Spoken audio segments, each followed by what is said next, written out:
स्वामीनारायण प्रभु जय स्वामीनारायण।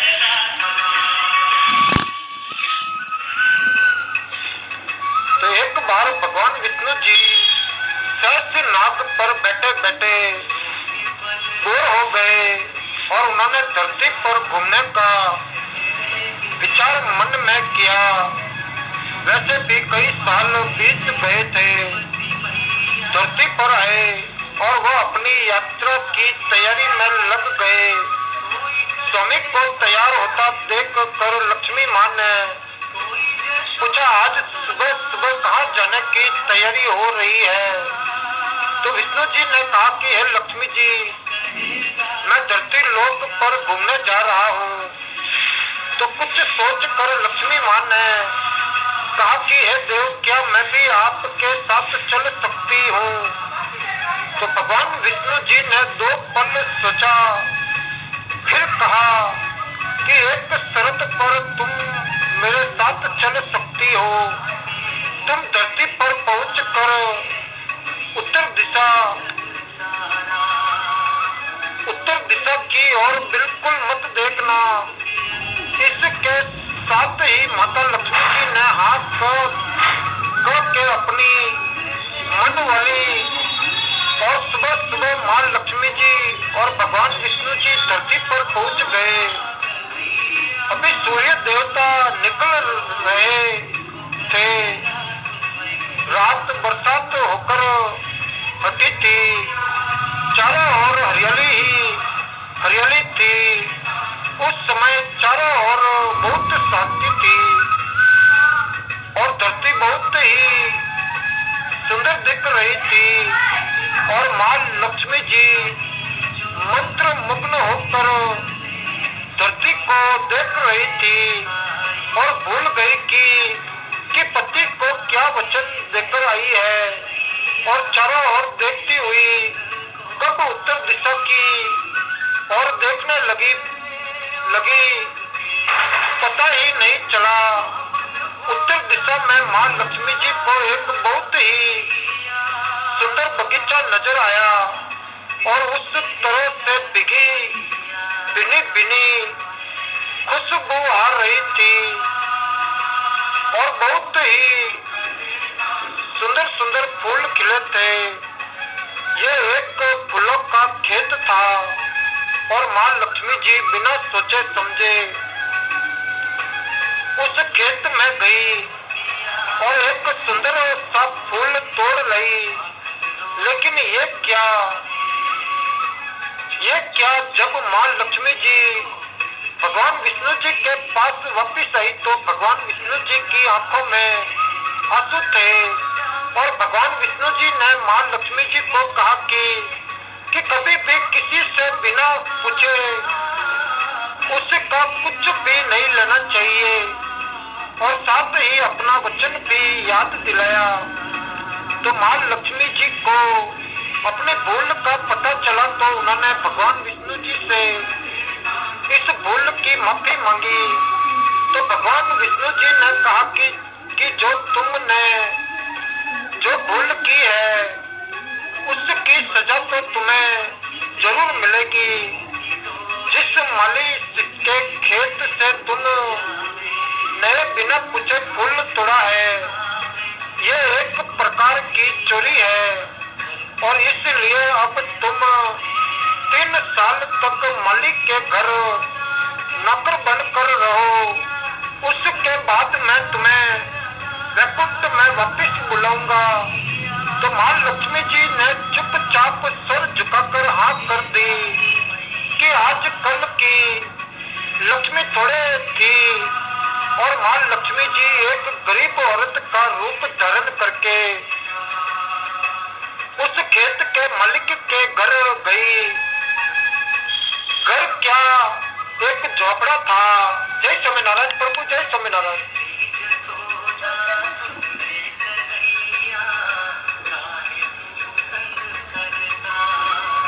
और मालिक का नाम माधव था। माधव की बीबी 2 बेटे और 3 बेटियां थी। सभी उस छोटे से खेत में काम करके किसी तरह से गुजारा करते थे। तो जब एक साधारण और गरीब औरत बनकर जब माधव के झोपड़े पर गई तो माधव ने पूछा कि बहन तुम कौन हो और इस समय तुम्हें क्या चाहिए। तब माँ लक्ष्मी जी ने कहा कि मैं एक गरीब औरत हूँ, मेरी देखभाल करने वाला कोई नहीं, मैंने कई दिनों से खाना भी नहीं खाया, मुझे कोई भी काम दे दो और साथ में मैं तुम्हारे घर का काम भी कर दिया करूंगी, बस मुझे अपने घर में एक कोने में आसरा दे दो। तो माधव बहुत ही अच्छे दिल का मालिक था, उसे दया आ गई, लेकिन उसने कहा कि बहन मैं तो बहुत ही गरीब हूँ, मेरी कमाई से मेरे घर का खर्च मुश्किल से चलता है, लेकिन अगर मेरी 3 की जगह 4 बेटियां होती तो भी मैंने गुजारा करना था। अगर तुम मेरी बेटी बनकर जैसा रुका सुखा हम खाते हैं उसमें खुश रह सकती हो तो बेटी अंदर आ जाओ। तो माधव ने माँ लक्ष्मी जी को अपने झोपड़े में शरण दे दी और माँ लक्ष्मी जी 3 साल तक उस माधव के घर पर नौकरानी बनकर रही। जिस दिन माँ लक्ष्मी जी माधव के घर आई थी उससे दूसरे दिन ही माधव को इतनी आमदनी हुई फूलों से कि शाम को एक गाय खरीद ली। फिर धीरे धीरे माधव ने काफी जमीन खरीद ली और सब ने अच्छे अच्छे कपड़े भी बनवा लिए और फिर एक बड़ा पक्का घर भी बनवा लिया। बेटियां और बीबी ने गहने भी बनवा लिए और अब मकान भी बहुत बड़ा बनवा लिया था। माधव हमेशा सोचता था कि मुझे ये सब इस महिला के आने के बाद मिला है। इस बेटी के रूप में मेरी किस्मत आ गई है और अब 5 साल बीत गए थे, लेकिन माँ लक्ष्मी जी अब भी घर में और खेत में काम करती थी। एक दिन माधव जब अपने खेतों से काम खत्म करके घर आया तो उसने अपने घर के सामने द्वार पर एक देवी स्वरूप गहनों से लदी एक औरत को देखा। ध्यान से देख कर पहचान गया कि अरे ये तो मेरी मुंह बोली चौथी बेटी यानी वही औरत है और पहचान गया कि ये तो माँ लक्ष्मी जी है। अब तक माधव का पूरा परिवार बाहर आ गया था और सब हैरान होकर माँ लक्ष्मी जी को देख रहे हैं। वे माधव से बोला कि हे माँ हमें माफ कर, हमने तेरे से अनजाने में ही घर और खेत में काम करवाया है। माँ ये कैसा अपराध हो गया है, माँ हम सबको माफ कर दे। अब माँ लक्ष्मी जी मुस्कुराई और बोली हे माधव तुम बहुत ही अच्छे और दयालु व्यक्ति हो, तुमने मुझे अपनी बेटी की तरह से रखा, अपने परिवार के सदस्य की तरह से। इसके बदले मैं तुम्हें वरदान देती हूँ कि तुम्हारे पास कभी भी खुशियों की और धन की कमी नहीं रहेगी और तुम्हें सारे सुख मिलेंगे जिसके तुम हकदार हो। और फिर माँ अपने स्वामी के द्वारा भेजे रथ में बैठ कर वैकुंठ चली गई। जय स्वामीनारायण प्रभु, जय स्वामीनारायण।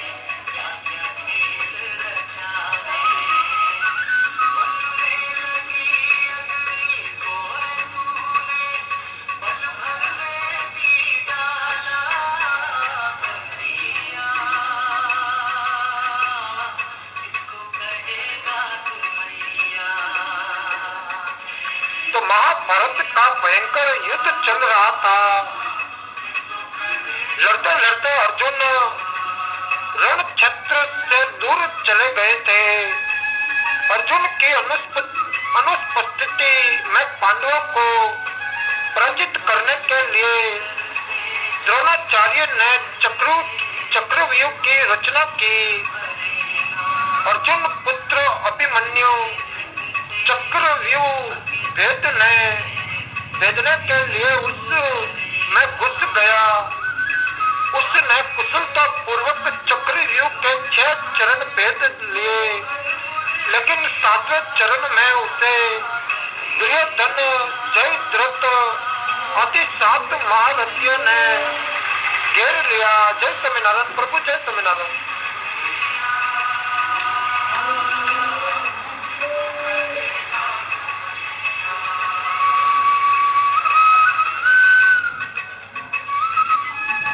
घेर लिया और उस पर टूट पड़े। जयद्रथ ने पीछे से निहे हत्ते अभिमन्यु पर जोरदार प्रहार किया।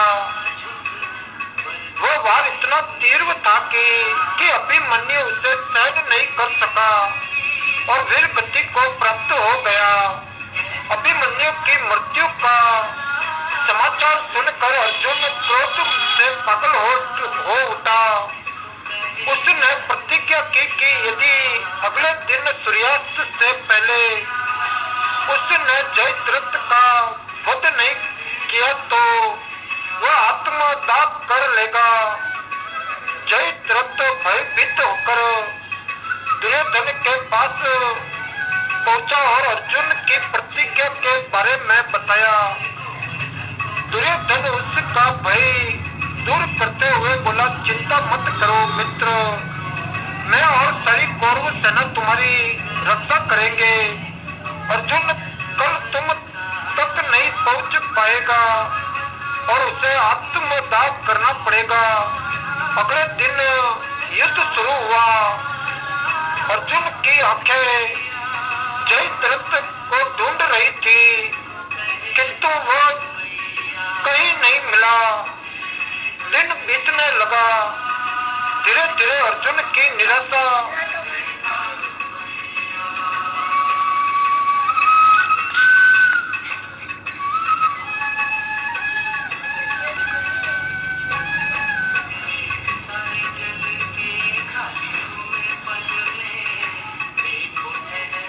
बीतने लगा और धीरे धीरे अर्जुन की निराशा बढ़ती गई। ये देख श्री कृष्ण जी बोले कि बात समय बीत रहा है और कौरव सेना ने जयद्रथ को रक्षा कवच में घेर रखा है। अंत तुम शीघ्रता से कौरव सेना का संहार करते हुए अपने लक्ष्य की ओर बढ़ो। ये सुनकर अर्जुन का उत्साह बढ़ा और वह जोश से लड़ने लगे। लेकिन जयद्रथ तक पहुंचना मुश्किल था। संध्या होने वाली थी। तब श्री कृष्ण जी ने अपनी माया फैला दी। इसके फल स्वरूप सूर्य देव जी बादलों में छिप गया और संध्या का ब्रह्म उत्पन्न हो गया। संध्या हो गई है और अब अर्जुन को प्रतिज्ञावश आत्मदाह करना होगा। ये सोचकर जयद्रथ और दुर्योधन खुशी से उछल पड़े। अर्जुन को आत्मदाह करते देखने के लिए जयद्रथ कौरव सेना के आगे आकर अट्टहास करने लगा। जयद्रथ को देखकर श्री कृष्ण जी बोले कि पार्थ, तुम्हारा शत्रु तुम्हारे सामने खड़ा है। उठाओ अपना गांडीव और वध कर दो इसका। ये देखो अभी सूर्यास्त नहीं हुआ है। ये कहकर उन्होंने अपनी माया समेट ली। देखते ही देखते सूर्य बादलों से निकल आया और सबकी दृष्टि आसमान की ओर उठ गई कि सूर्य देव जी अभी भी चमक रहा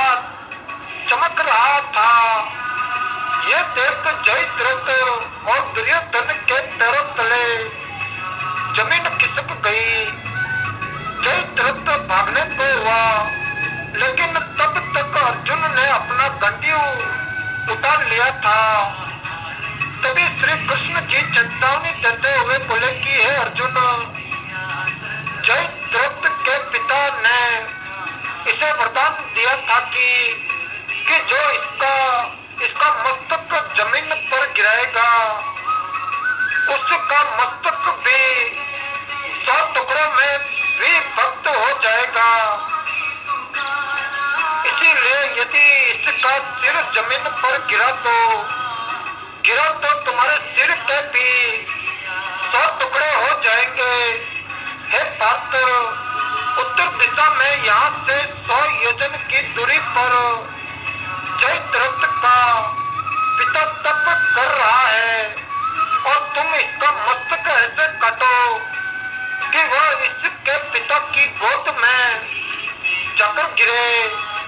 तो अर्जुन ने श्री कृष्ण जी की चेतावनी ध्यान से सुनी और अपनी लक्ष्य की ओर ध्यान कर बाण छोड़ दिया। जब उस बाण ने जयद्रथ का सिर धड़ से अलग कर दिया और उसे लेकर सीधा जयद्रथ के पिता की गोद में जाकर गिरा, तो जयद्रथ का पिता चौंक कर उठा तो उसकी गोद में से सिर जमीन पर गिर गया और सिर के जमीन पर गिरते ही उनके सिर के भी 100 टुकड़े हो गए। इस प्रकार अर्जुन की प्रतिज्ञा पूरी हुई।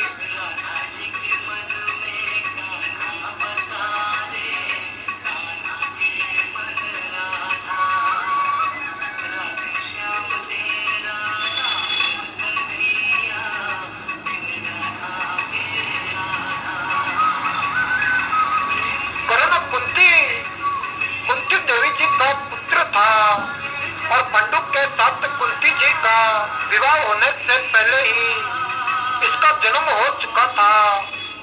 लोक लज्जा के कारण उसने ये भेद किसी को नहीं बताया और चुपचाप एक पिटरी में रख कर उस शिशु को अश्व नाम की नदी में फेंक दिया था। इसके जन्म की कथा बड़ी विचित्र है कि राजा कुंती भोज ने कुंती को पाल पोस कर बड़ा किया था। राजा के यहाँ एक बार महर्षि दुर्वासा जी आए और कुंती से उनका बड़ा सत्कार किया और जब तक वे ठहरे उन्हीं की सेवा सरसा में रही। इस श्रद्धा भक्ति से प्रसन्न होकर महर्षि ने उसे वार दिया कि वह जिस देवता को मंत्र पढ़ कर बुलाएगी वही आ जाएगा और उसको संतान भी प्रदान करेगा। तो कुंती जी ने नादानी के कारण महर्षि के वरदान की परीक्षा लेने के लिए सूर्य नारायण जी का आह्वान किया।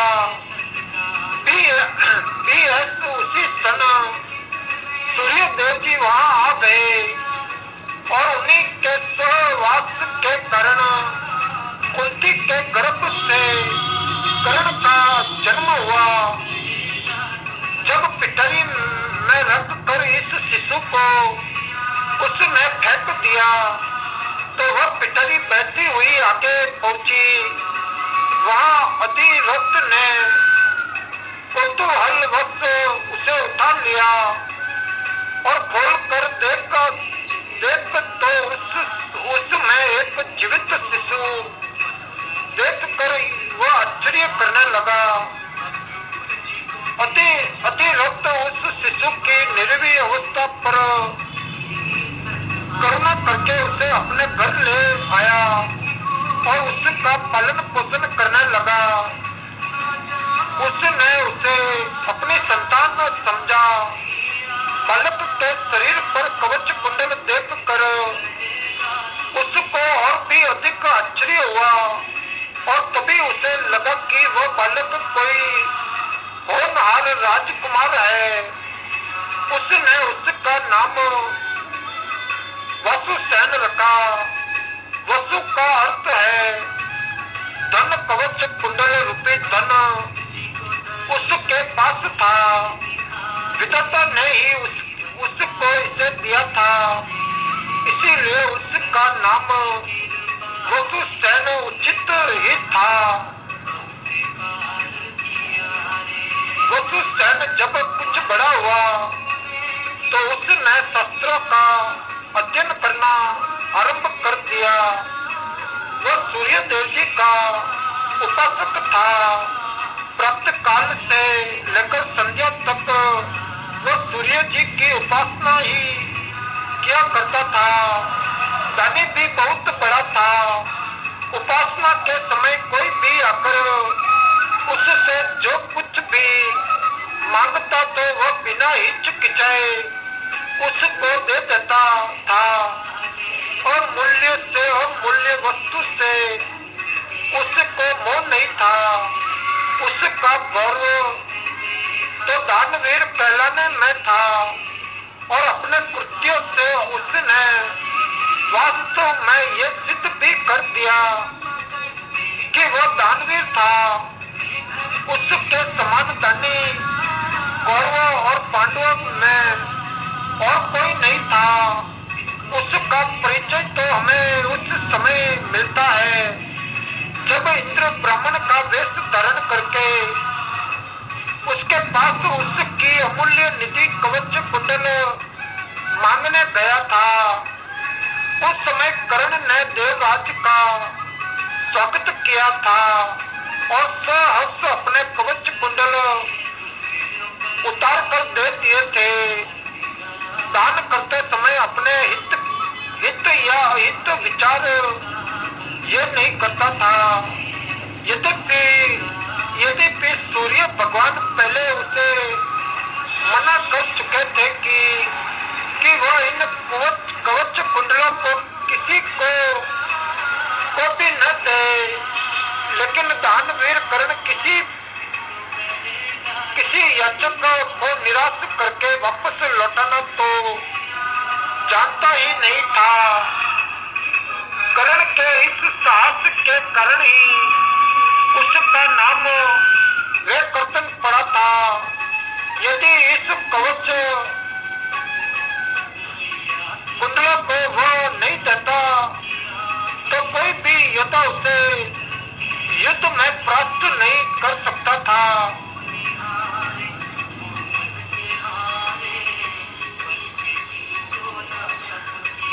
तो इंद्र ने अर्जुन के हित के लिए ही इनको मांगा था, क्योंकि इनके बिना अर्जुन कभी भी उसे नहीं हरा सकता था। फिर भी उसके इस अद्वितीय गुण से प्रभावित होकर इंद्र ने उसको एक पुरुष धतनी अमोघ शक्ति दी। उस शक्ति से सामने का योद्धा किसी भी हालत में जीवित नहीं बच सकता था और उसको कर्ण ने अर्जुन के लिए रखा था। लेकिन श्री कृष्ण जी ने चाल चली और कर्ण की उस शक्ति को घटोत्कच पर चलवा कर अर्जुन के जीवन पर आए इस खतरे को सदा के लिए मिटा दिया।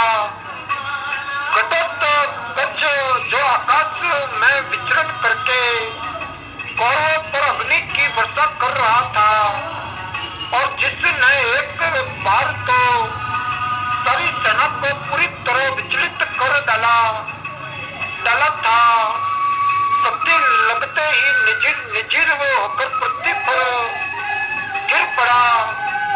धनुर्विद्या में कर्ण अर्जुन के समान ही कुशल था।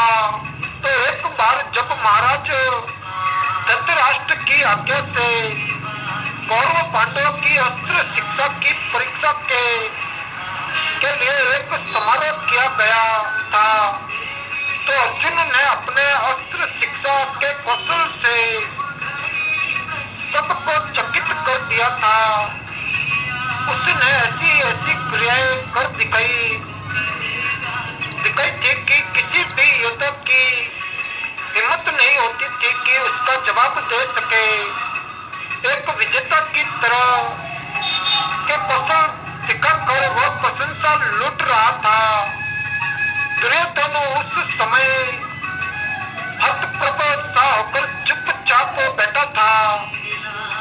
अर्जुन का सब कौशल दिखाना उसके सामर्थ्य के भी बाहर था। उसी समय कर्ण वहां आ पहुंचा और उसने मैदान में आकर अर्जुन को ललकारा। अर्जुन, जिस कौशल के बल पर तू यहाँ सबको चकित कर रहा है और सभी से प्रशंसा लूट रहा है, उसे मैं भी करके दिखा सकता हूँ। जय स्वामीनारायण प्रभु, जय स्वामीनारायण।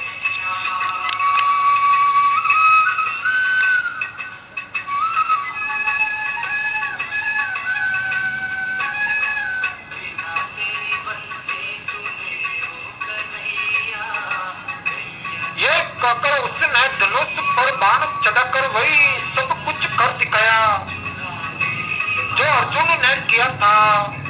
चारों ओर से कर्ण की जय जयकार होने लगी। दुर्योधन का चेहरा अर्जुन के प्रतिद्वंदी को देखकर खिल उठा और उसने उसे हृदय से लगा दिया। तो उसने उसे अर्जुन के साथ द्वंद्व युद्ध करने के लिए प्रेरित किया। दुर्योधन की बात मानकर उसने अर्जुन को इसके लिए चुनौती दी। तो अर्जुन द्वंद्व युद्ध के लिए तैयार हो गया। अब झगड़ा बढ़ने की आशंका थी, इसीलिए कृपाचार्य ने बीच में हस्तक्षेप करते हुए कहा कि राजकुमार के साथ राजकुमार का ही द्वंद्व युद्ध हो सकता है, क्योंकि कर्ण सूत के द्वारा पले हुए है। इसीलिए इनके गोत्र कुल आदि का ठीक ठीक पता न होने के कारण इनको अर्जुन से द्वंद्व युद्ध करने का अधिकार नहीं है। बस ये ऐसी समस्या थी जिसको कर्ण हल नहीं कर सकता था। वह हक्का बक्का था। अर्जुन का मुंह तार का रह गया। दुर्योधन को भी इससे धक्का लगा, क्योंकि कर्ण के द्वारा अर्जुन का मान चूर्ण करने की उसकी ही तो योजना थी। जब कर्ण इस दुविधा में पड़ा हुआ आगे अपने पैर नहीं बढ़ा सका, तो दुर्योधन ने उसे राजाओं की श्रेणी में लाने के लिए अंग देश का राज्य दे दिया। राजा होने के नाते अब वह अर्जुन का अन्य किसी राजकुमार के साथ युद्ध कर सकता था। वह इसी के लिए उतारू भी था, लेकिन संध्या होने के कारण ये वाद विवाद थम गया और सब अपने अपने घर चले गए। बस फिर जीवन में सदा ही कर्ण अर्जुन से प्रतिद्वंदी के रूप में मिला। अर्जुन से ही उसकी विशेष रूप से शत्रुता थी। वह उसकी प्रसिद्धि को सह नहीं सकता था। अनेक स्थलों पर वह अर्जुन के सामने आया, लेकिन अपना कुल गोत्र न बता सकने के कारण उसे सामने से हटना पड़ा। वह सुत पुत्र कहलाता था, क्योंकि सुत ने ही उसको पाला था। इसी कारण द्रौपदी के स्वयंवर में भी गुप्ती मछली की आंख भेदने की सामर्थ्य रखते हुए भी उसको अवसर नहीं दिया गया और स्वयं द्रौपदी ने ही सुत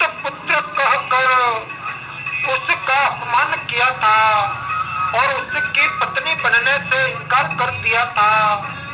शुद्ध पुत्र को क्षत्रिय कन्या का वरण करने का अधिकार नहीं है। ये शब्द शूल की तरह उसके हृदय में चुभ गए थे और वह लहू के घुट पीकर अपने स्थान पर आ बैठा था। लेकिन द्रौपदी के प्रति उनकी घृणा इतनी बढ़ गई थी कि बड़ी सभा में दुशासन ने द्रौपदी को नंगा करना चाहा था, तो उसने इसका तनिक भी विरोध नहीं किया था, बल्कि द्रौपदी की हंसी उसने लड़ाई थी। जब दुर्योधन के भाई विकर्ण ने कौरवों के इस घृणित व्यवहार की निंदा की थी, तो कर्ण ने उससे कहा था कि विकर्ण, तुम अपने कुल की हानि करने के लिए पैदा हुए हो। अधर्म तुम पुकार रहे हो, और द्रौपदी के साथ जो भी व्यवहार किया जा रहा है वो ठीक है। वो दासी है और दासी के ऊपर स्वामी का पूरा अधिकार होता है। ये कहकर उसने द्रौपदी के द्वारा किए अपने अपमान का बदला चुकाया था। उस समय उसका हृदय पत्थर की तरह कठोर हो गया था, जैसे भी बन पड़ा था। उसने द्रौपदी का अपमान किया और उसे 5 पुरुषों की व्यभिचारिणी स्त्री कहा और हर तरह से उसे धिक्कारा। उस समय प्रतिशोध की आग में जलते हुए उसने उचित अनुचित का विचार बिल्कुल छोड़ दिया और द्रौपदी को नंगी देखने और दिखाने की उसकी इच्छा थी। इससे स्पष्ट होता है कि कर्ण प्रतिशोध की भावना के आगे सत्य, न्याय और धर्म की भावना को पूरी तरह भूल जाता था।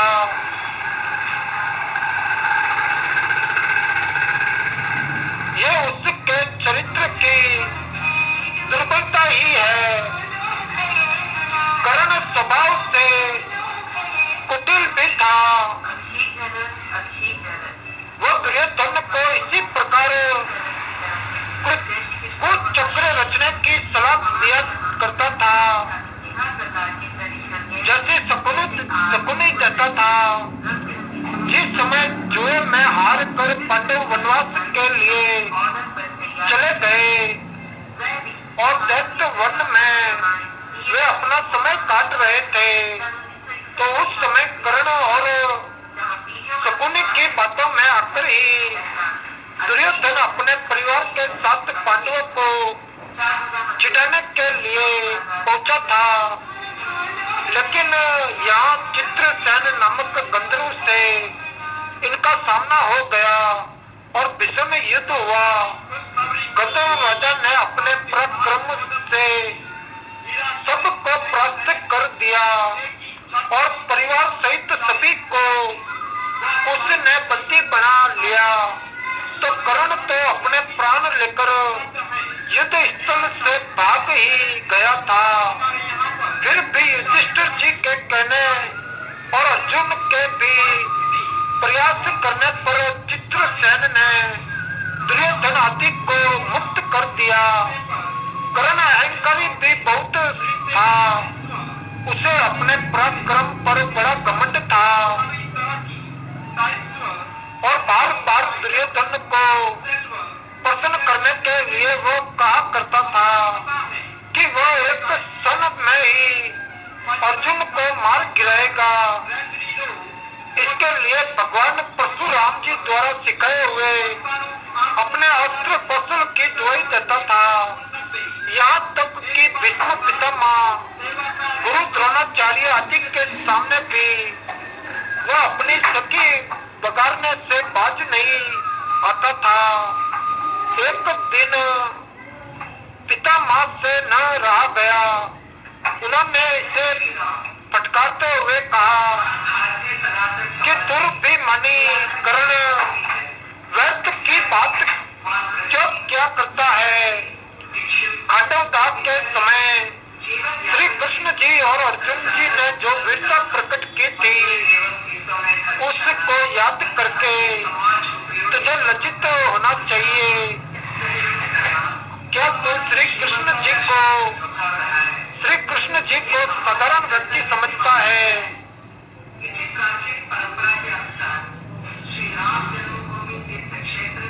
भगवान श्री राम के मंदिर के निर्माण के लिए समस्त समाज से सात्विक दान का आग्रह और सहयोग का आह्वान करता है। महासागर पर शेष बंद के समय गिलहरी की भांति इस पुनीत यज्ञ में यथाशक्ति योगदान कर पुण्य के भागी बने। कण देना, क्षण देना ये जीवन का अर्थ है। जो जितने मन से देता है वो उतना अधिक समर्थ है। तो तू श्री कृष्ण जी को साधारण व्यक्ति समझता है।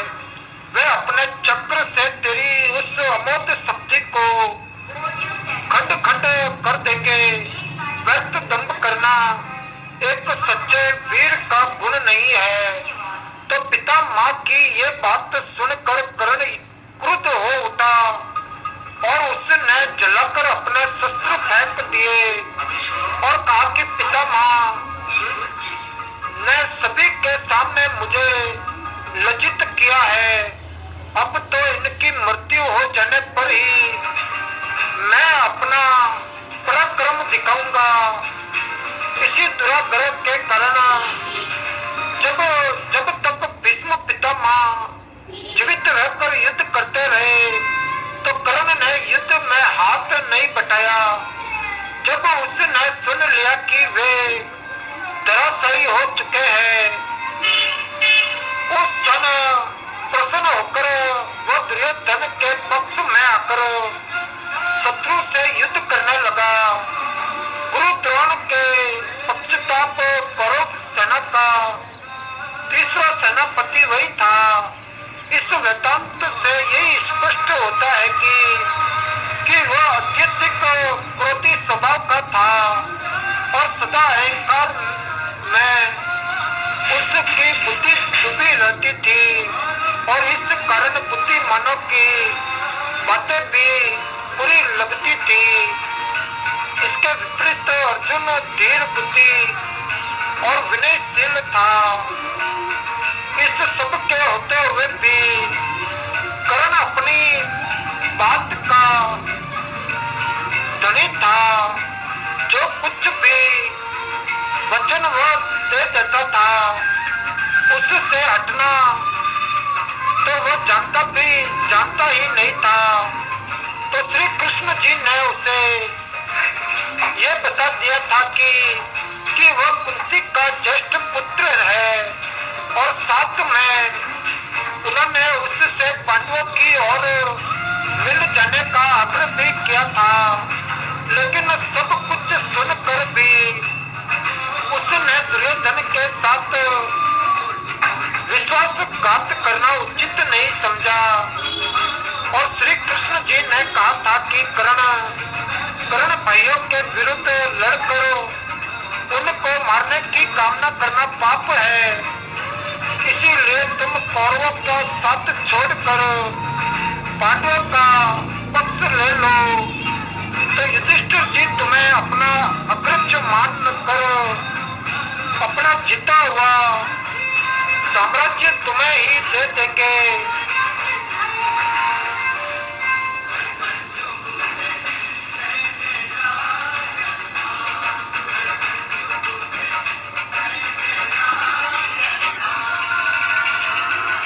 तो कृष्ण जी की ये बड़ी बड़ी बातें सुनकर भी कर्ण अपने वचन पर दृढ़ रहा और कहने लगा कि श्री कृष्ण जी दुर्योधन के साथ विश्वासघात करना सबसे बड़ा पाप है। यदि मैं उसकी मित्रता को तोड़कर पांडवों की ओर मिल जाऊंगा तो सब यही कहेंगे कि कर्ण अर्जुन से डर कर उनकी और मिल गया है, फिर मैं ऐसा क्या करूं? मेरी मां ने तो मुझे मारने का सारा प्रबंध कर दिया था, तो सूत ने ही मुझे उठाया और पाला, इसीलिए वे ही मेरे माता पिता तुल्य है। तो सुतों के साथ ही मैं कई यज्ञ भी कर चुका हूँ और मेरा विवाह संबंध भी सुतों के परिवार में ही हुआ है। फिर मेरी पांडवों से क्या संबंध रहा? तो धृतराष्ट्र के घराने में ही दुर्योधन के आश्रित में रहा हूँ और 13 वर्ष तक मैंने उन्हीं का दिया हुआ राज्य किया है। फिर कैसे उनके साथ विश्वासघात कर दो? दुर्योधन को मेरे ऊपर पूरा विश्वास है और मेरे कहने से ही तो उसने इस युद्ध को मोल लिया है और अर्जुन के प्रतिद्वंदी के रूप में दुर्योधन की आशाएं मेरे ऊपर ही तो लगी हुई है। इस परिस्थिति में अपने आश्रयदाता और मित्र दुर्योधन को छोड़कर मैं कभी पांडव पक्ष में नहीं मिल सकता।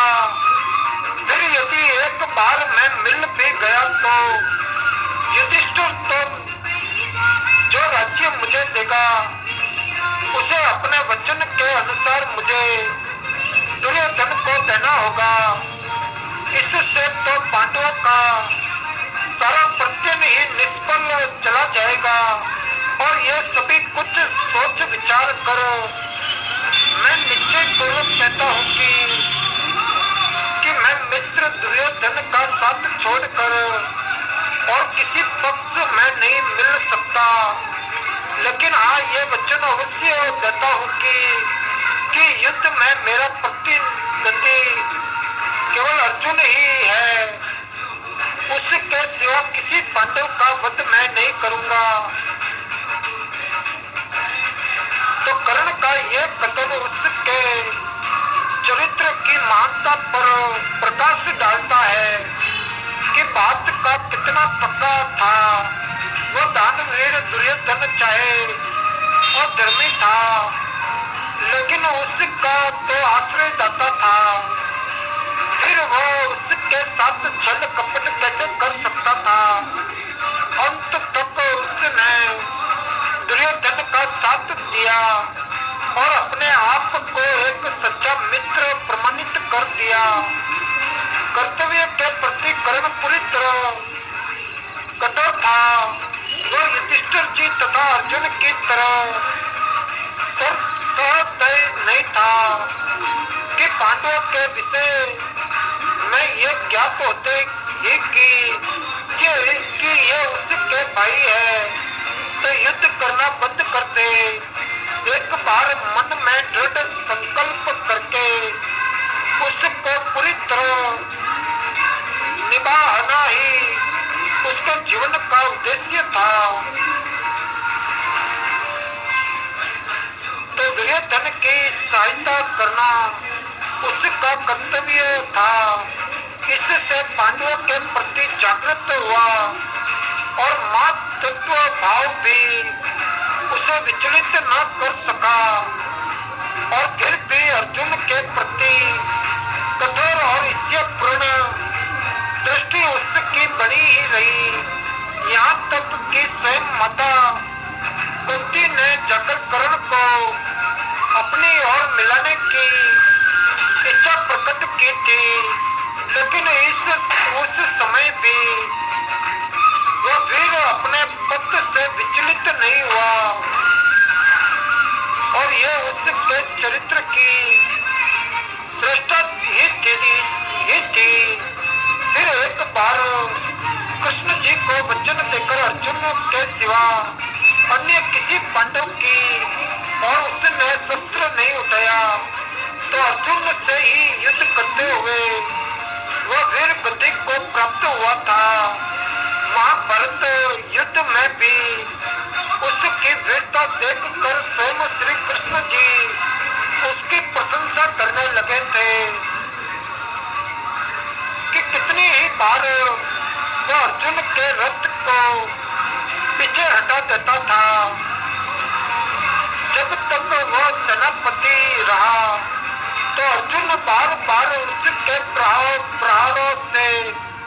विचलित हो उठता था। उसकी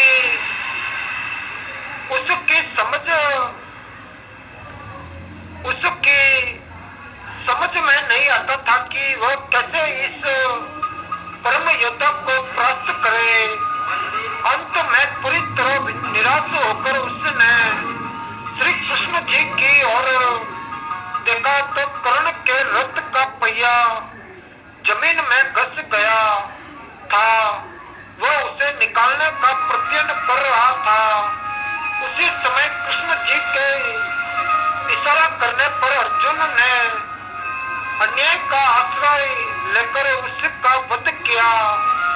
नहीं तो उस वीर को मारना बहुत कठिन था। फिर यदि उसके हाथ में इंद्र की वह अमोघ शक्ति होती तो फिर उसको कोई भी पराजित नहीं कर सकता था। और वह निश्चित था कि वह अर्जुन का वध करके विजय का शंख फूंक देता। लेकिन विधाता की यही गति थी। अमोघ शक्ति को वह पहले ही घटोत्कच कक्ष पर चला चुका था। अब उसके पास विशेष अस्त्र कोई नहीं था। फिर भी बड़ी कठिनता से अर्जुन उसे मार पाया था।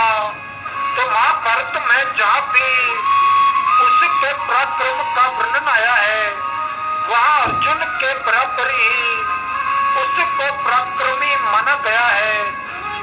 और था भी वो इतना ही पराक्रमी।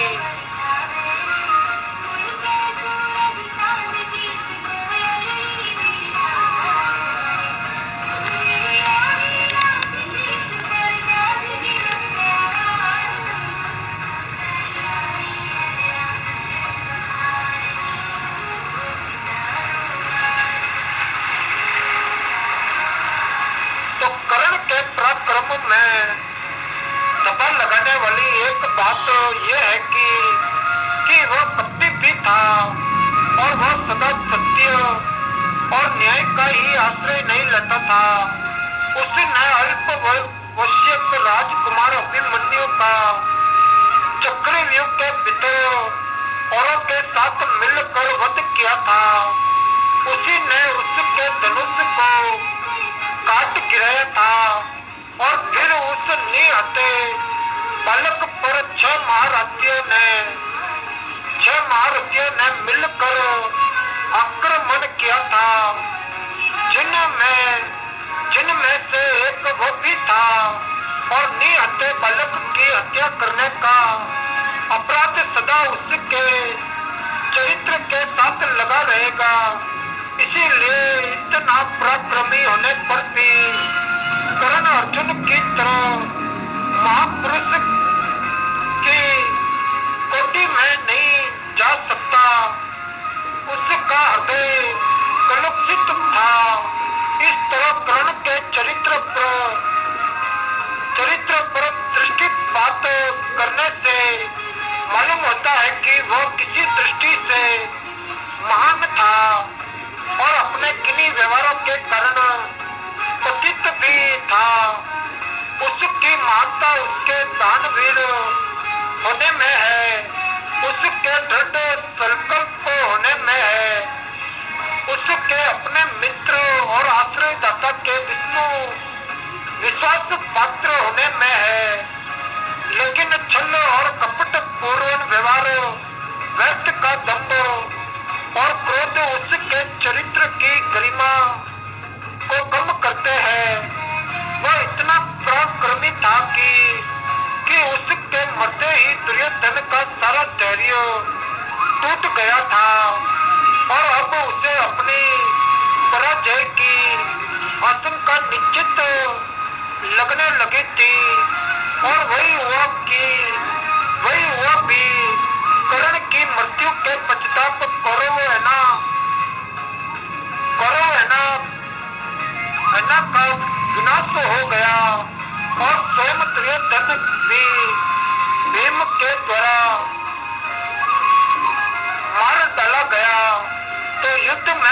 शत्रुओं को विजय प्राप्त हुई। जय स्वामीनारायण प्रभु, जय स्वामीनारायण।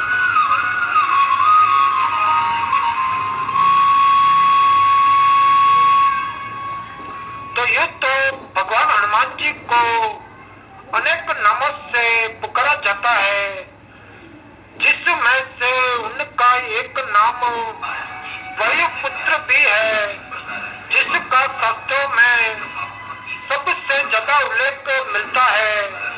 तो शास्त्रों में इन्हें व्रता मच कहा गया है, अर्थात तो वायु से उत्पन्न होने वाला। कैसे हुआ हनुमान जी का जन्म? पुराणों की कथा अनुसार हनुमान जी की माता अंजना संतान सुख से वंचित थी। कई जतन करने के बाद भी उन्हें निराशा ही हाथ लगी। इस दुख से पीड़ित अंजना मतंग ऋषि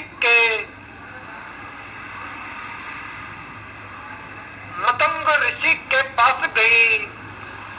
तब मतंग ऋषि जी ने उससे कहा कि तपा सरोवर के पूर्व में एक नरसिंह आश्रम है, उसकी दक्षिणा दिशा में नारायण पर्वत पर स्वामी तीर्थ है।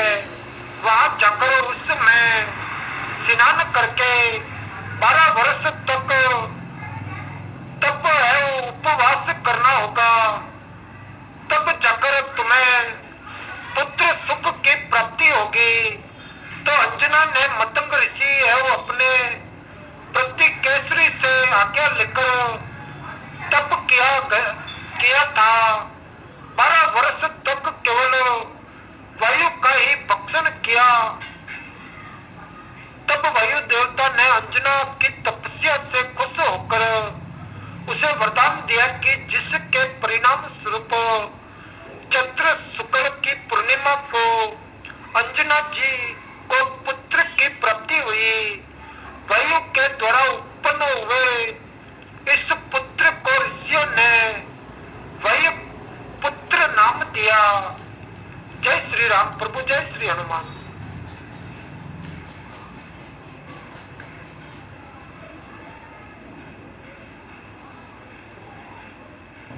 तो वायु द्वारा उत्पन्न हनुमान जी के जन्म का नाम वायु पुत्र था।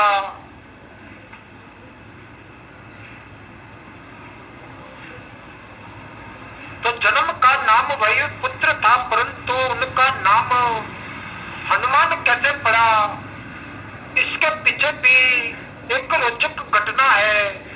और इसके पीछे भी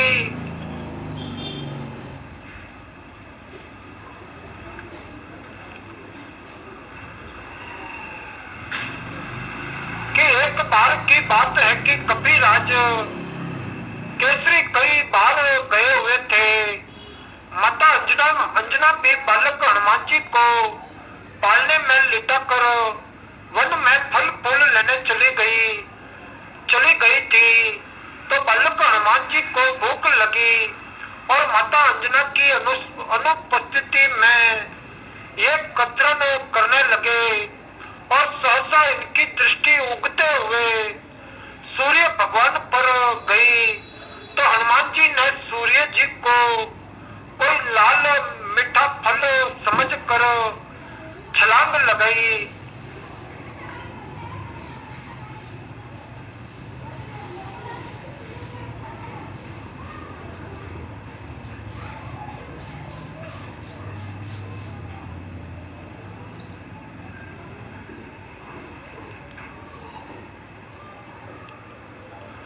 तो आचार्य द्रोण राजकुमारों को धनु विद्या की विधिवत शिक्षा प्रदान करने लगे।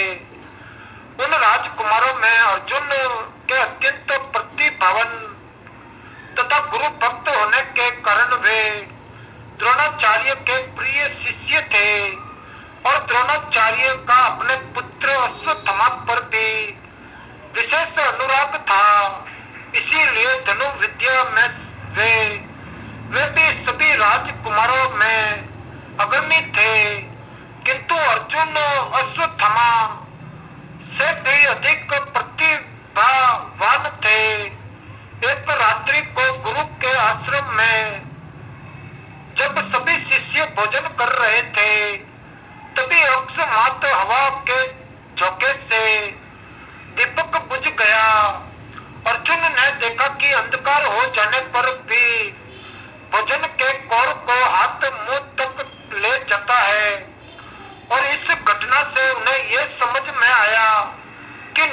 लगाने के लिए प्रकाश से अधिक अभ्यास की आवश्यकता है और वे रात्रि के अंधकार में निशाना लगाने का अभ्यास करना आरंभ कर दिया।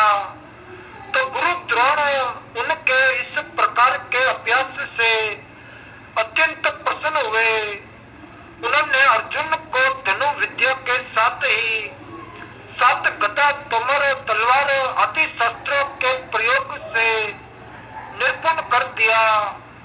उन्हीं दिनों हिरण्य धनु नामक निषाद का पुत्र एकलव्य भी धनु विद्या सीखने के उद्देश्य से द्रोणाचार्य के आश्रम में आया, किंतु निम्न वर्ण का होने के कारण द्रोणाचार्य ने उसे अपना शिष्य बनाना स्वीकार नहीं किया।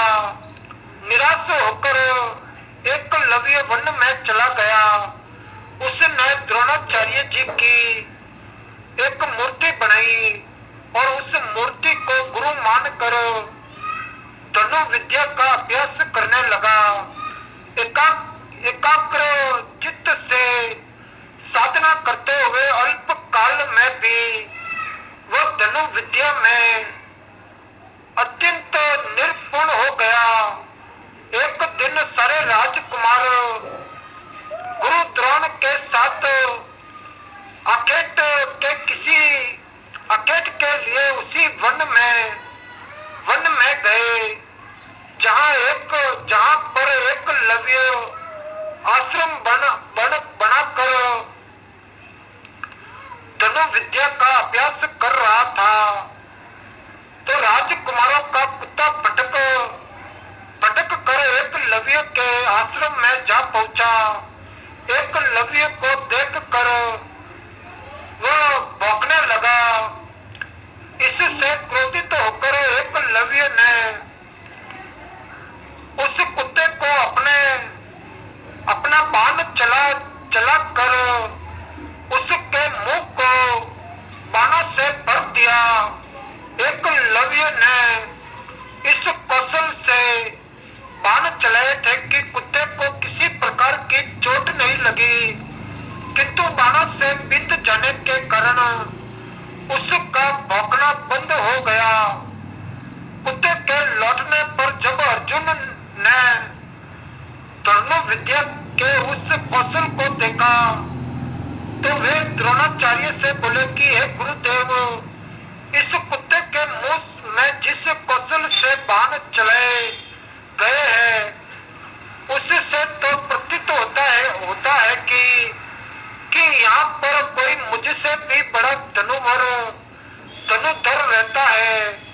और अपने सभी शिष्यों को लेकर द्रोणाचार्य एकलव्य के पास पहुंचे और पूछे कि हे वत्स, क्या ये बाण तुम्ही ने चलाए हैं? तो एकलव्य के स्वीकार करने पर उन्होंने पूर्ण प्रश्न किया कि तुम्हें धनु विद्या की शिक्षा देने वाले कौन है? तो एकलव्य ने उत्तर दिया कि गुरुदेव, मैंने तो आपको ही गुरु स्वीकार करके धनु विद्या सीखी है। इतना कहकर उसने द्रोणाचार्य जी की उनकी मूर्ति के समक्ष ले जाकर खड़ा कर दिया। द्रोणाचार्य नहीं चाहते थे कि कोई अर्जुन से बड़ा धनुर्धारी बन जाए। वे एकलव्य से बोले कि यदि मैं तुम्हारा गुरु हूँ तो तुम्हें मुझको गुरु दक्षिणा देनी होगी। एकलव्य बोला, गुरुदेव, गुरु दक्षिणा के रूप में आप जो भी मांगेंगे मैं देने के लिए तैयार हूँ। इस पर द्रोणाचार्य ने एकलव्य से गुरु दक्षिणा के रूप में उसके दाहिने हाथ के अंगूठे की मांग की। तो एकलव्य ने सहर्ष अपना अंगूठा दे दिया। इस प्रकार एकलव्य अपने हाथ से धनुष चलाने में असमर्थ हो गया, तो अपने पैरों से धनुष चलाने का अभ्यास करना आरंभ कर दिया। जय स्वामीनारायण प्रभु, जय स्वामीनारायण।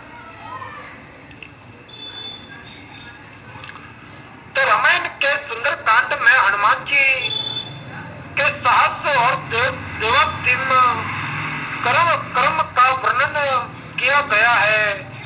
हनुमान जी की भेंट राम जी से उनके वनवास के समय तब हुई थी जब राम जी अपने भ्राता लक्ष्मण जी के साथ अपनी पत्नी सीता जी की खोज कर रहे थे।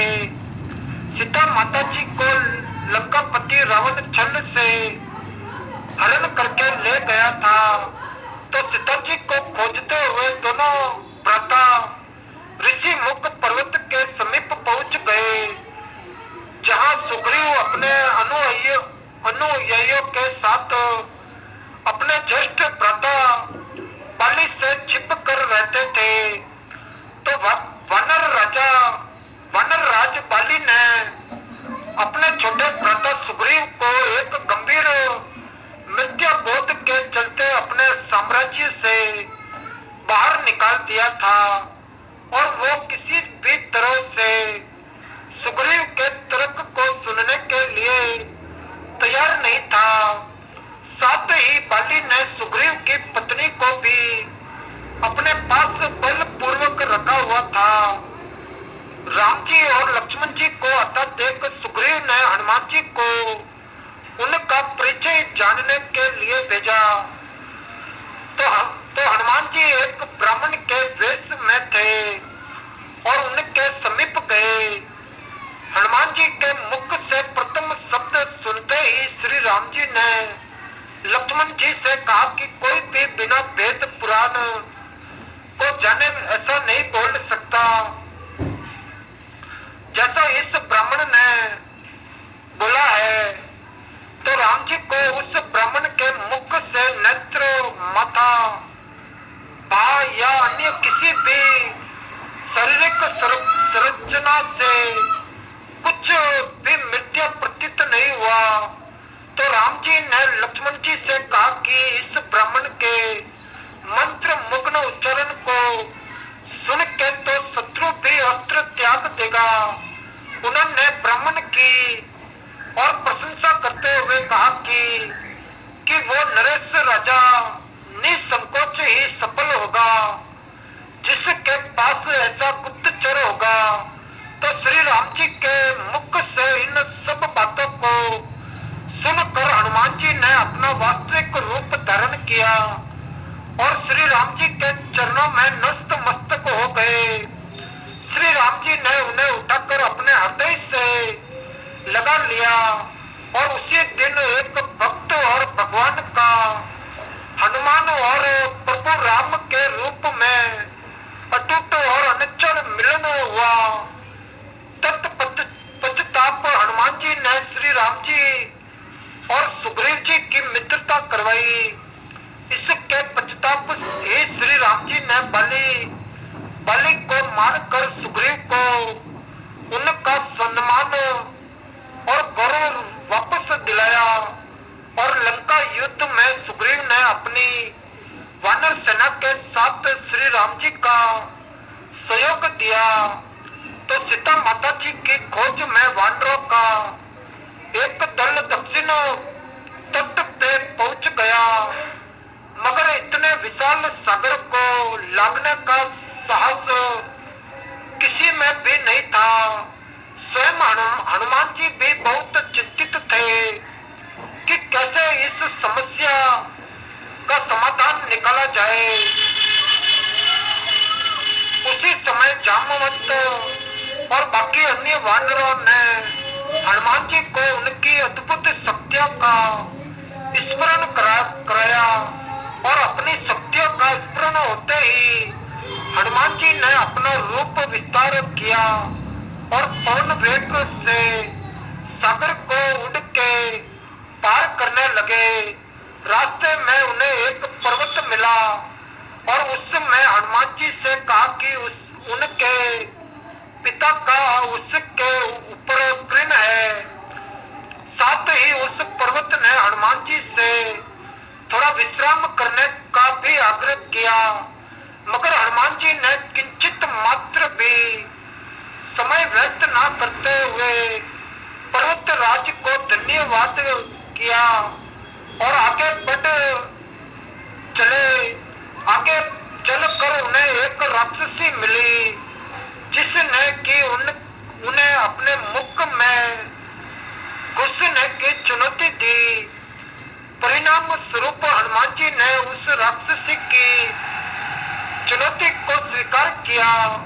और बड़ी ही चतुराई से अति लघु रूप धारण करके राक्षसी के मुख में प्रवेश करके बाहर आ गए। अंत में उस राक्षसी ने संकोच पूर्वक यह स्वीकार किया कि वो उनकी बुद्धिमत्ता की परीक्षा ले रही थी। आखिरकार हनुमान जी सागर पार करके लंका पहुंचे और लंका की शोभा और सुंदरता को देखकर आश्चर्यचकित रह गए और उनके मन में इस बात का दुख भी हुआ कि यदि रावण नहीं माना तो इतनी सुंदर लंका का सर्वनाश हो जाएगा। तत्पश्चात हनुमान जी ने अशोक वाटिका में सीता जी को देखा और उनको अपना परिचय बताया। साथ ही उन्होंने माता सीता जी को सावना दी और साथ ही वापस प्रभु श्री राम जी के पास साथ चलने का आग्रह भी किया, मगर माता सीता जी ने यह कहकर अस्वीकार कर दिया कि ऐसा होने पर श्री राम जी के पुरुषार्थ को ठेस पहुंचेगी। तो हनुमान जी ने माता सीता जी को प्रभु श्री राम जी के संदेश का ऐसे वर्णन किया जैसे कोई महान ज्ञानी लोगों को ईश्वर की महानता के बारे में बताता है। तो माता सीता जी से मिलने के पश्चात हनुमान जी प्रतिशोध लेने के लिए लंका को तहस नहस करने लगे। उनको बंदी बनाने के लिए रावण पुत्र मेघनाथ इंद्रजीत ने ब्रह्मास्त्र का प्रयोग किया। ब्रह्मा जी का सम्मान करते हुए हनुमान जी ने स्वयं को ब्रह्मास्त्र के बंधन में बंधने दिया। साथ ही उन्होंने विचार किया कि इस अवसर का लाभ उठाकर तो वो लंका के विख्यात रावण से मिल भी लेंगे और उसकी शक्ति का अनुमान भी लगा लेंगे। इन्हीं सब बातों को सोचकर हनुमान जी ने स्वयं को रावण के समक्ष बंदी बनकर उपस्थित होने दिया। जब उन्हें रावण के समक्ष लाया गया तो उन्होंने रावण को प्रभु श्री राम जी का चेतावनी भरा संदेश सुनाया और साथ ही यह भी कहा कि यदि रावण माता सीता जी को आदरपूर्वक प्रभु श्री राम जी को लौटा देगा तो प्रभु उसे क्षमा कर देंगे।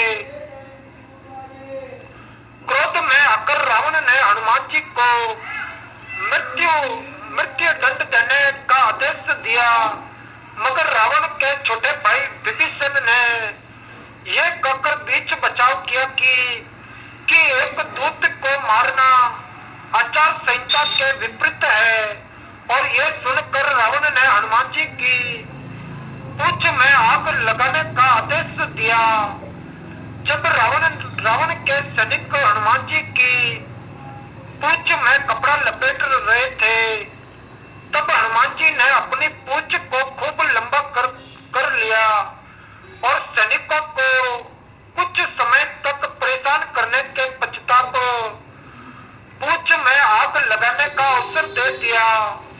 पूंछ में आग लगते ही हनुमान जी ने बंधन मुक्त होके लंका को जलाना शुरू कर दिया और अंत में पूंछ में लगी आग को समुद्र में बुझाकर वापस प्रभु श्री राम जी के पास आ गए। तो लंका युद्ध में जब लक्ष्मण जी मूर्छित हो गए थे तब हनुमान जी को ही द्रोणागिरी पर्वत पर से संजीवनी बुट्टी लाने भेजा गया, मगर वो बुट्टी को भली भांति पहचान नहीं पाए। जय स्वामीनारायण प्रभु, जय श्री बजरंगबली।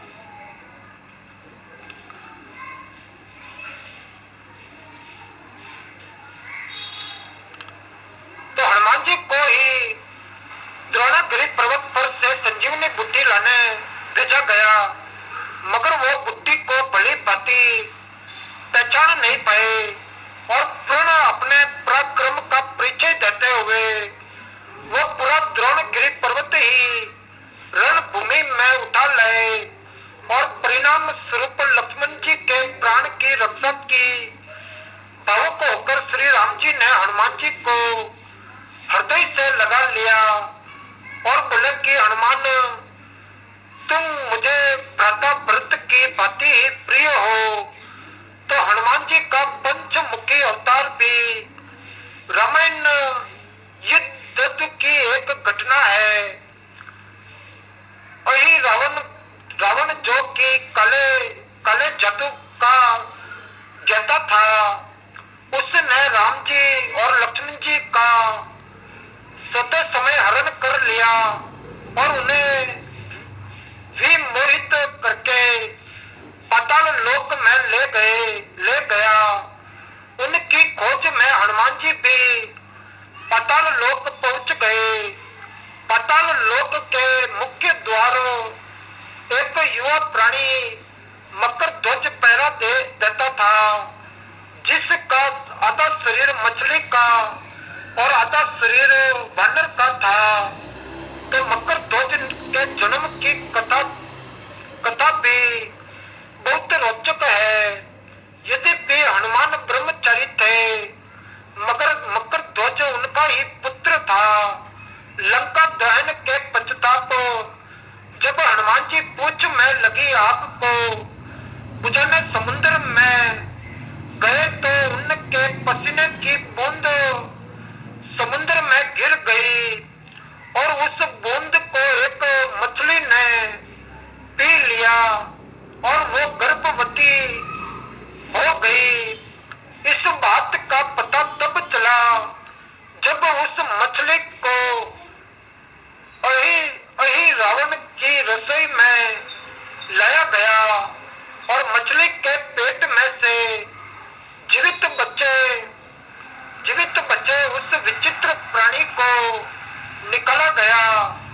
तो अही रावण ने उसे पाल कर बड़ा किया और उसे पातालपुरी के द्वार का रक्षक बना दिया।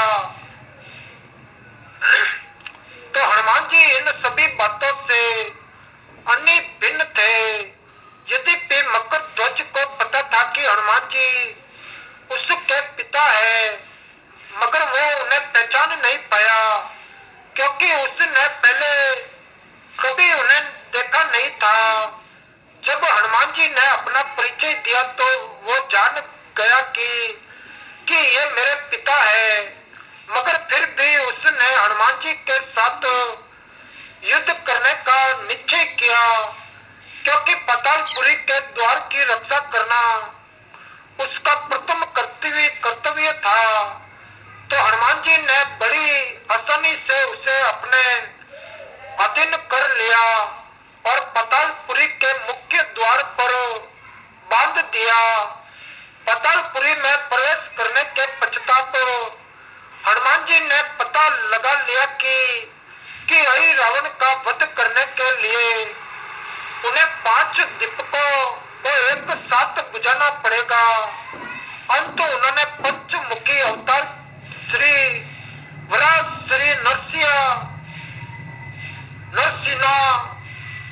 नरसिम्हा, श्री गरुण, श्री हयग्रीव और स्वयं धारण किया और एक साथ में 5 दीपकों को बुझाकर अही रावण का अंत किया। अही रावण का वध होने के पश्चात हनुमान ने प्रभु श्री राम जी के आदेशानुसार मकर ध्वज को पातालपुरी का नरेश बना दिया। युद्ध समाप्त होने के साथ ही श्री राम जी का 14 वर्ष का वनवास भी समाप्त हो चला था। तभी श्री राम जी को स्मरण हुआ कि यदि वो वनवास समाप्त होने के साथ ही अयोध्या नहीं पहुंचे तो भरत अपने प्राण त्याग देंगे।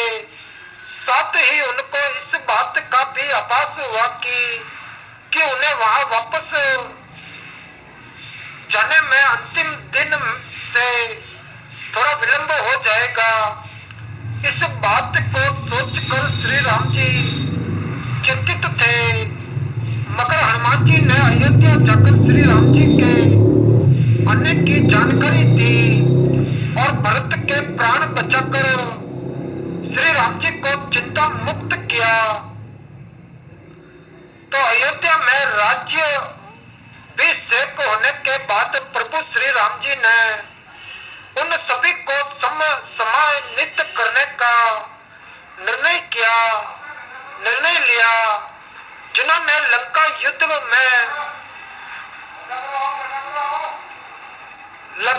में रावण को पराजित करने में उनकी सहायता की थी। उनकी सभा में एक भव्य समारोह का आयोजन किया गया, जिसमें पूरी वानर सेना को उपहार देकर सम्मानित किया गया। तो हनुमान जी को भी उपहार देने के लिए बुलाया गया। हनुमान जी मंच पर गए, मगर उन्हें उपहार की कोई जिज्ञासा नहीं थी। हनुमान जी को ऊपर आता देख कर भावना से अभी लुप्त श्री राम जी ने उन्हें गले लगा लिया और कहा कि हनुमान ने अपनी निश्चल सेवा और पराक्रम से जो योगदान दिया है, उसके बदले में ऐसा कोई उपहार नहीं है जो उनको दिया जा सके। मगर अनुराग स्वरूप माता सीता ने अपना एक मोतियों का हार उन्हें भेंट किया। उपहार लेने के उपरांत हनुमान जी माला के एक एक मोती को तोड़कर देखने लगे। ये देखकर सभा में उपस्थित सदस्यों ने उनसे इसका कारण पूछा। तो हनुमान जी ने कहा कि वो ये देख रहे हैं कि मोतियों के अंदर उनके प्रभु श्री राम जी और माता सीता जी है कि नहीं, क्योंकि यदि वो इनमें नहीं है तो इस हार का उनके लिए कोई मूल्य नहीं है।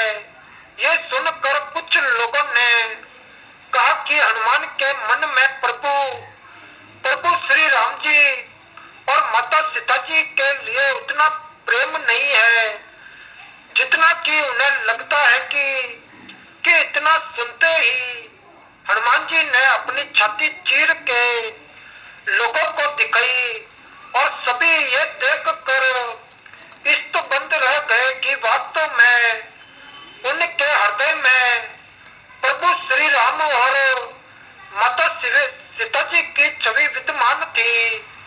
जय श्री राम प्रभु, जय सीता जी माता।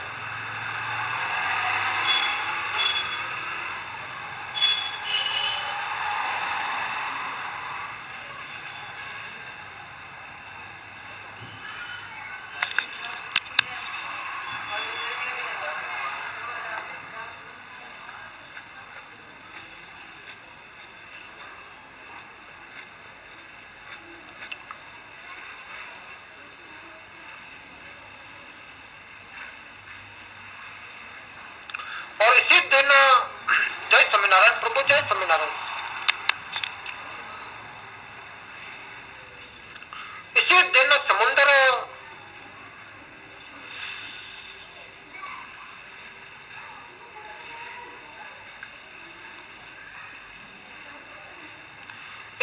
समुद्र मंथन के समय क्षीर सागर से लक्ष्मी जी प्रकट हुई थी और भगवान विष्णु जी को अपना पति स्वीकार किया था। कथा इस प्रकार है कि एक बार भगवान शंकर जी के अंशभूत महर्षि दुर्वासा पृथ्वी पर विचर रहे थे। घूमते हुए एक मनोहर वन में गए। वहां एक विद्याधर सुंदरी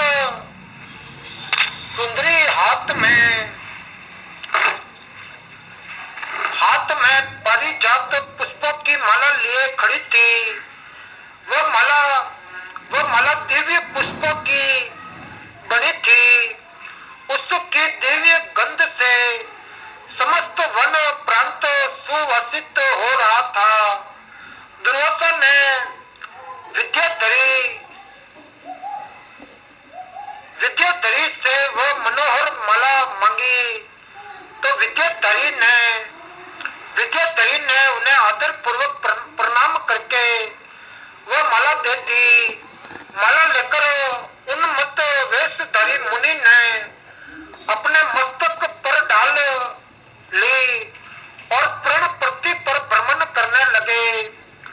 इसी समय मुनि को देवराज इंद्र दिखाई दिए, जो मत वाले ऐरावत पर चढ़कर आ रहे थे। उनके साथ बहुत से देवता भी थे। मुनि ने अपने मस्तक पर पड़ी माला उतार कर हाथ में ले ली। उसके ऊपर थोड़े गुजार कर रहे थे।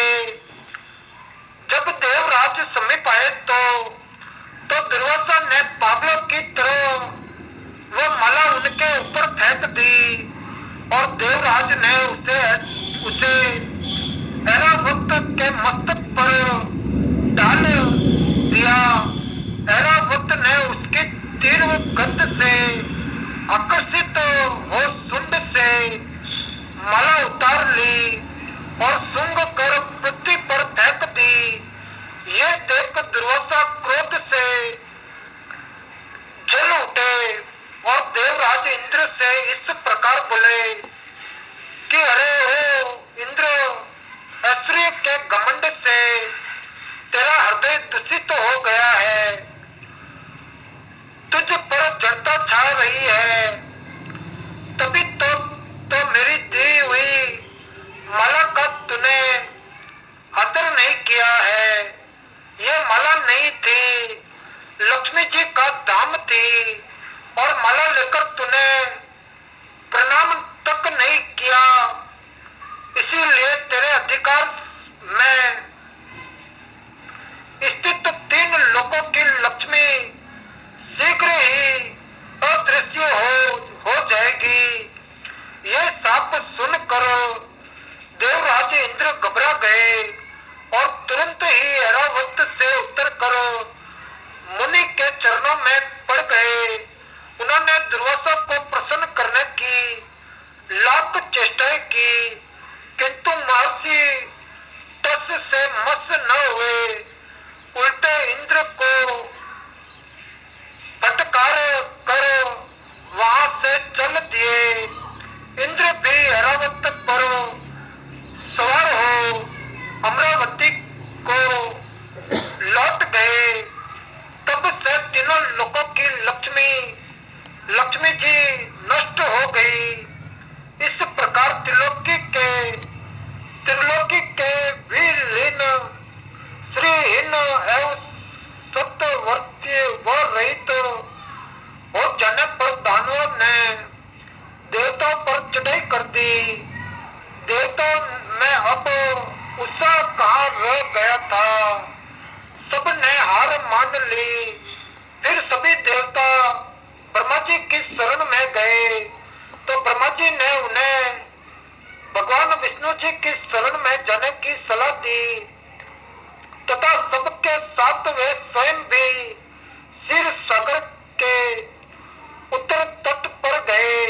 वहां पहुंचकर ब्रह्मा आदि देवताओं ने बड़ी भक्ति से भगवान विष्णु जी का स्तवन किया और भगवान प्रसन्न होकर देवताओं के सम्मुख प्रकट हुए। उनका अनुपम तेजस्वी मंगलमय विग्रह देख कर देवताओं ने प्रणस्तवन किया। तत्पश्चात भगवान ने उन्हें क्षीर सागर को मतने की सलाह दी और कहा कि इससे अमृत प्रकट होगा। उसके पान करने से तुम सब लोग अजर अमर हो जाओगे, किंतु यह कार्य है बहुत दुष्कर। अंत तुम्हें दैत्यों को भी अपना सत्य पति बना लेना चाहिए। मैं तो तुम्हारी सहायता करूंगा ही। तो भगवान की आज्ञा पाकर देवगण दैत्यों से संधि करके अमृत प्राप्ति के लिए प्रयास करने लगे। वे भांति भांति की औषधियां लाए और उन्हें क्षीर सागर में छोड़ दिया। फिर मंदराज जल पर्वत को मंथनी और वासुकी के नागराज को नदी रसी बनाकर बड़े वेग से समुद्र मंथन का कार्य आरंभ किया। तो भगवान ने वासुकी की पूंछ की और देवताओं को और मुख की और दैत्यों को लगाया। मंथन करते समय वासुकी के निस्राग्राणी से जुलूस कर सभी दैत्य तेज हो गए और उसी निश्वास वायु से विस्मित होकर बादल वासुकी की पूंछ की ओर बरसते थे, जिससे देवताओं की शक्ति बढ़ती गई। तो भक्त वत्सल भगवान विष्णु जी स्वयं कच्छप रूप धारण कर क्षीर सागर में घूमते हुए मंद्राचल के आधार बने हुए थे। वे ही एक रूप से देवताओं में और एक रूप से दैत्यों में मिलकर नागराज को खींचने में भी सहायता देते थे तथा एक अन्य विशाल रूप से तो देवताओं को और दैत्यों को दिखाई नहीं देता था। उन्होंने मंदराचल को ऊपर से दबा रखा था। इसके साथ ही वे नागराज और वासुकी में भी बल का संचार करते थे और देवताओं की भी शक्ति बढ़ा रहे थे। इस प्रकार मंथन करने पर क्षीर सागर में कर्मठ कामधेनु वरुणी देवी कल्प वृक्ष और अप्सराएं प्रकट हुई। इसके बाद चंद्रमा निकले जिन्हें महादेव जी ने मस्तक पर धारण किया। फिर विश्व प्रकट हुआ जिसे नागों ने चाट लिया। तदंतर अमृत का कलश हाथ में लिए धन्वंतरी का पात्र पार हुआ। इससे देवताओं और दानवों को भी बड़ी प्रसन्नता हुई और सबके अंत में क्षीर समुद्र से भगवती लक्ष्मी जी देवी प्रकट हुई।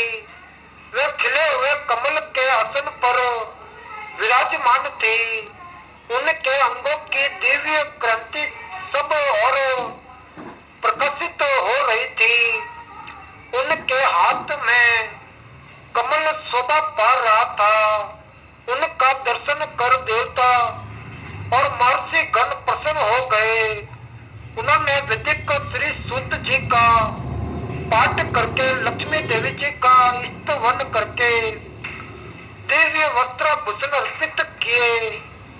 वे उन दिव्य वस्त्राभूषणों से विभूषित होकर सबके देखते देखते अपने सनातन स्वामी श्री विष्णु जी भगवान के वक्ष स्थल में चली गई और भगवान जी को लक्ष्मी जी के साथ देखकर